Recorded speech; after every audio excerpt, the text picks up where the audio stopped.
exciting time of the year for us, and it's extremely exciting time for y'all, because y'all get to actually go back to work and write about something, don't you? Talk about something. I'm going to start over here on the right-hand side. All these guys are seniors. Number 10, Noah Lemon, free safety, quarterback, running back, Sam linebacker, Mike linebacker, played a little bit there. He's been in the program for 4 years. You need one interception to break the record, or one interception to beat the title record? One interception to beat the all-time record at Scottsboro High School. So he's got a lot to play for. Next right here is Jordan Davis, number 12. He's a two-year player for us. He's been a basketball player all his life, and finally came out and talked him into it. Started off as a wideout, and before too long he was a wideout, and then he was a corner, and then he was a special tennis player. So he's kind of grown into the football world. On the far end down there, as far as Brentford, number 4, first time playing. Not the first time playing football, but first time playing football for the high school. He played in his earlier years. Another basketball guy that Jordan helped recruit, Jacob and Noah helped recruit. Noah played basketball too, so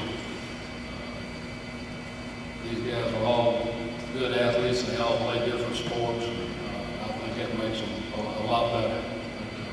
Boris has played in his earlier years, and he's playing right now. He's playing running back and free safety. He's on all special teams. I think what else? He plays a little bit of a running back in H, which is a little bit of a wideout.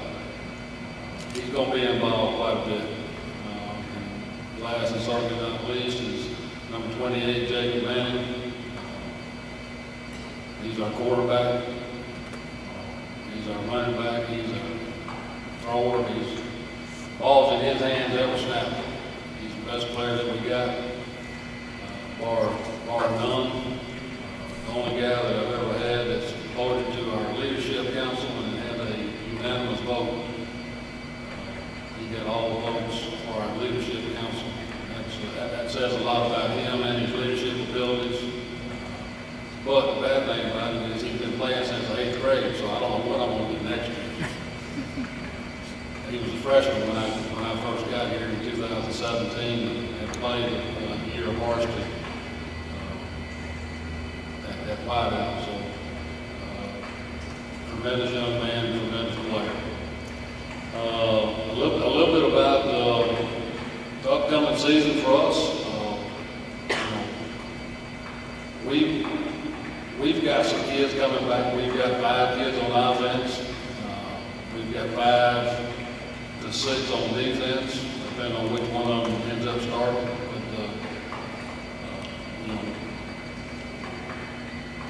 But we have played a lot of people down through the years for situations like this. Last year we had 17 seniors and all of them played. But at the same time, we started playing those guys when they were sophomores. So by the time they were seniors, they were pretty good players and they played a lot of football.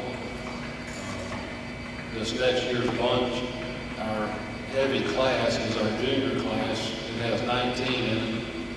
And I think we counted up this morning, there's 13 out of 19 juniors that have played.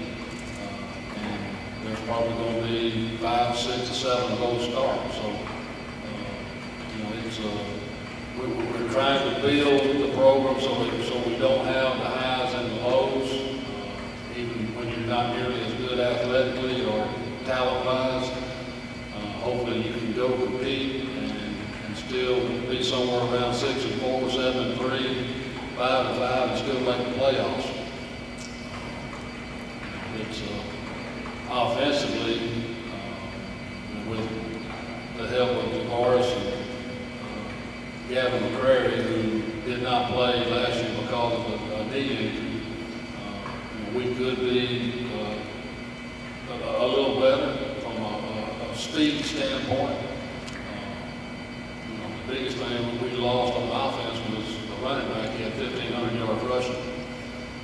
the varsity he got a heavy load to pick up right there. So we also lost 3 offensive linemen, and particularly we lost our center. So we're good at quarterback, we're good at free safety, we're good at Mike linebacker. The question mark we have on the offensive line is are we going to be good at center? And most of the time, if you start and you work down the center, how good you're going to be, a lot of it depends on how good that you are. So if we can find us a good center, I think we'll be okay on offense. Questions? Coach, you guys were a very successful season ago in Class 5A, second round of the playoffs finish. From what you've seen, the limited time you've had with this group this offseason, what leads you to believe they're up for the challenge for 6A football?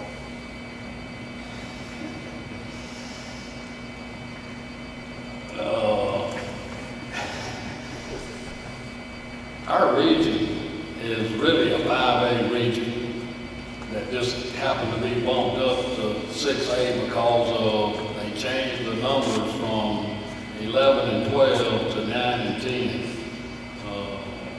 Arab's 5A, Southside's 5A, Springville's 5A, Scottsboro's 5A, Fort Payne's 5A. I know they were 6A for the last 2 years, I get it, but they were a lower level 6A team. So really the only 2 that you talk about is Pell City and Oxford. Well, I'm not sure anybody except they can beat Oxford, but you know, Pell City has been 6A for a long time and has done absolutely not much. You know, why is that? I don't know, because Keith Etheridge was at Pell City and they didn't do very good, and he left with the T.R. Miller. He left the 6A to go to a 3A. So, you know, I don't think Pell City scares anybody, but you know, we still got to line down and go play. So, as far as moving to 6A, that doesn't bother me at all. What bothers me is people say that, oh my God, Scottsboro's now 6A, how are you going to compete? Well, same way we did in 5A. We're going to line down and come up with the best plan that we got and play as hard as we can for as long as we can. Hope to goodness we don't turn it over and maybe block a punt or whatever, kick a field goal, we win. You know, I haven't put very much stock into going to 6A because it don't matter. You know, we're playing 10 ball games, and my job is to get you cranked up, ready to go each and every week. And if I don't do that, guess what? They're gonna fire me tomorrow. So you know, I don't worry much about 6A. I'm proud of our kids. They've had a great attitude. When we came back June the 8th, we didn't come back June the 1st. We came back June the 8th. It was a normal schedule for us. We came back, and the attitude, we told them going in, there's nothing normal about what's fixing to take place. I said, just learn to deal with it, because guess what? In real life, you're going to have to make changes. You're going to have to deal with certain situations and make the best of it. They've done a great job. We've had fun. I mean, this has been a fun group to coach. There's no whining and crying. And, you know, I don't really, I mean, we didn't have to deal with it. I mean, it's been great. The kids have worked hard.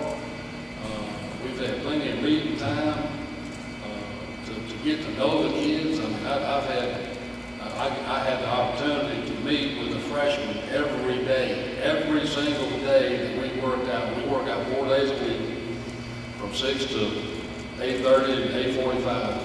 And I had an opportunity to meet with them every day. And I feel like my relationship with those freshmen right now is a heck of a lot better than it was at any point in time with any of these guys. And like I said, when I got here, Jacob and Noah both were freshmen. And I didn't spend very much time with them in the meeting room, but I've had an opportunity to get to know them. And that's the good thing about it. And we've had the freshmen separated because we wanted them to ask questions. We wanted them to be involved. Because when you put them with guys that's been around up here, they're not going to ask any questions. Oh, they'll think I'm stupid if I ask this question. When they're in there with their buddies, I mean, they don't feel that way. So the attitude of everybody has been great, and we've had a good fall camp, a good summer camp, and of course we've been practicing since Monday. We've had a good 5 days, and of course, now the football's fixing to start. Those pads are fixing to start come Monday. We take the pictures tomorrow, and maybe some of them not show up Monday because we put the pads on.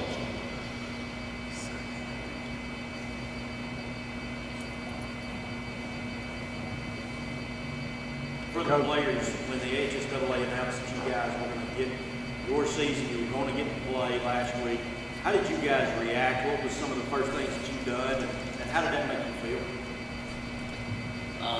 Well, like Coach was saying, we had to have a good attitude about anything we did, and there was still that uncertainty that we didn't know about. So we're working our butts off, but might not get to play. When they told us, they took our boys and said, "Hey, it's go time."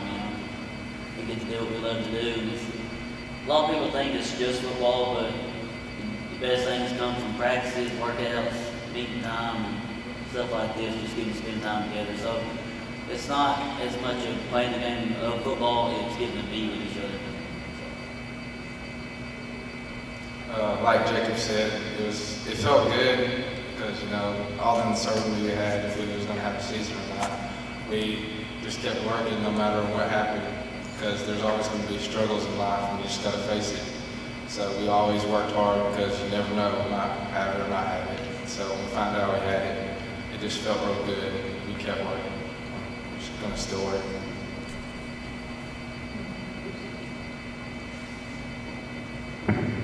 Coach, maybe you can have spring to kind of maybe get some ones in mind. You ain't worked in a while either, so hush. Not going to anymore. Did you get enough done in the summer where you have a good idea on all your ones going in the fall, or you still got some competition? Well, we've still got some competition.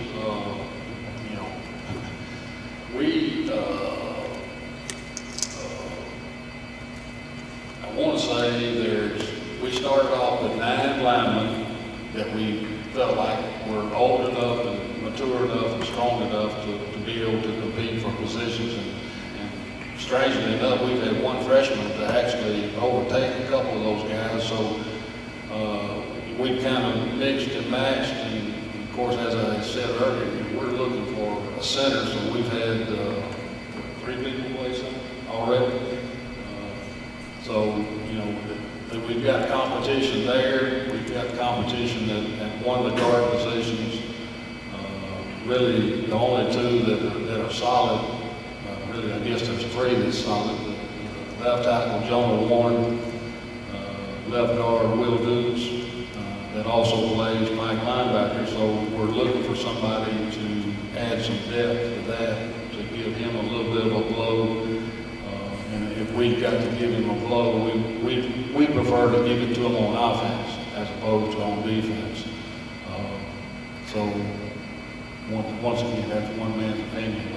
But right guard position, we've got good competition. Right tackle, Treese coming back, Camden Treese. He's 6'3", 320.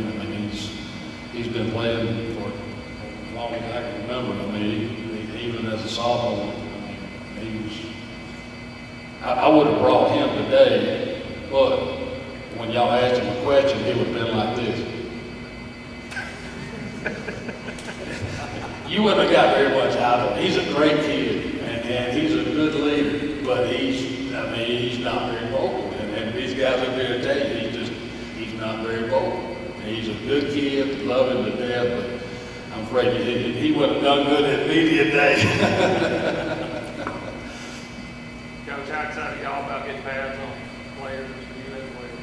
I'm sorry? How excited are y'all about getting the pads on next week and getting back to district? Well, very excited because when you go through spring, you got 10 days, which you got 9 days, and really you got 8 days to figure out who can play and who can't play. But you answer some questions in those 8 days. Well, we've been practicing for 5 days and still don't have a complete answer. So it's important for us to find out. Number one is Javar's going to hit somebody. How long has it been since he hit somebody? 8th grade. So, I think he will. He hits that dummy pad real good. But I don't know when somebody is coming at him, what's going to take place. He can cover the snap, the ball and all that stuff, but is he going to hit somebody? Well, we didn't know this about Jordan either. It took, what, 5 games? It took him 5 games to finally go, oh, this is how this thing works. Well, I hope it's going to take him 5 games, because we in trouble if it takes him 5 games. But I mean, that's the type of questions that we've got to answer come Monday, because we got some linemen that, I mean, they're pretty. I mean, we got a kid that's a sophomore, he's 6'3", 245. I don't know if he's going to hit anybody or not. We think to find out come Monday, though. And if he won't hit nobody, he's going to defense. Scout team defense. We got time for one more question? Coach, coming off a 9-win season and making it to the second round of the playoffs last year, what do you think is important for you to build on the success you had last year coming into this next year? Well, every year is different. Every year, chemistry-wise, is different. 2 years ago, we finished 4-6. We had 15 seniors. Something, we had, I think, 15 or 16 seniors. I mean, kids that had played under me for a year that went 5-5, and if we played the way that we played at the end of the year, at the beginning of the year, we'd made the playoffs, but we didn't. So we still went 5-5. But we went 4-6 the second year. And with those 14 or 15 or 16 seniors that we had, you know, you felt like somehow or another we were missing something. Well, last year, you know, we start off the year and Fort Wayne beats the brakes off of us, 42-7. You go, holy smokes. We fixed, I mean, we got 17 seniors and we just got drilled 42-7. Well, we won, and got on that winning streak, and everybody got feeling good about themselves.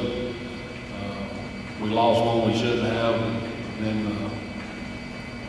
we finished out the year and we beat Hartsville, which we shouldn't have. We beat Russell in the playoffs and then go to Center Point. But once again, it goes back to we're trying to be consistent with everything that we do.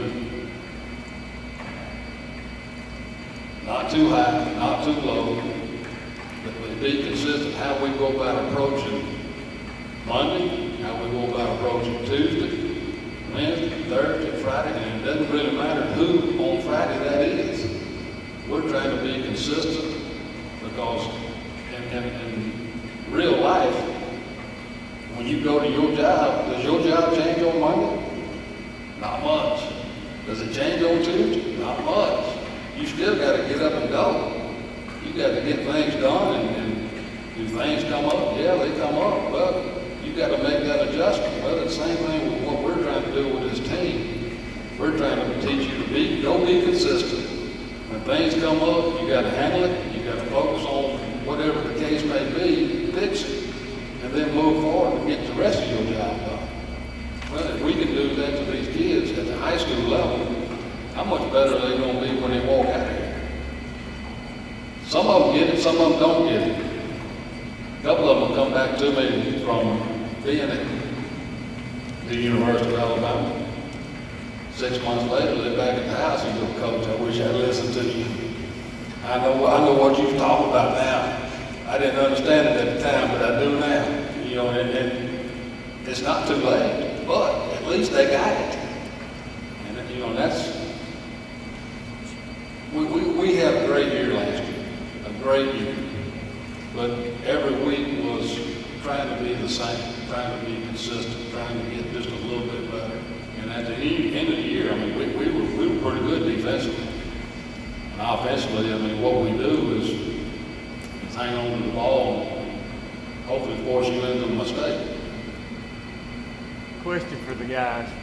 Coach picked you 4 guys to be here today because of your leadership. What does that mean to you to represent your football team? Well, we really do appreciate Coach Jacobs and everything he does for us, and all the guys, they come talk to any of us, any problems, and help them out on whatever we can. And I mean, it's an honor to come up here and represent them because we got some really good guys back at the house and really good players and good people out in the community too. So yeah, it's an honor.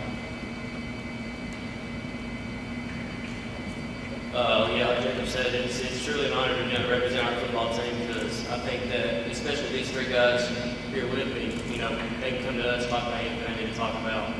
And all four of us, we love the game of football. So it's something we're passionate about, not only on the field, but off the field. So it's something we can all build on, and it's something that we're glad to be leaders of and represent.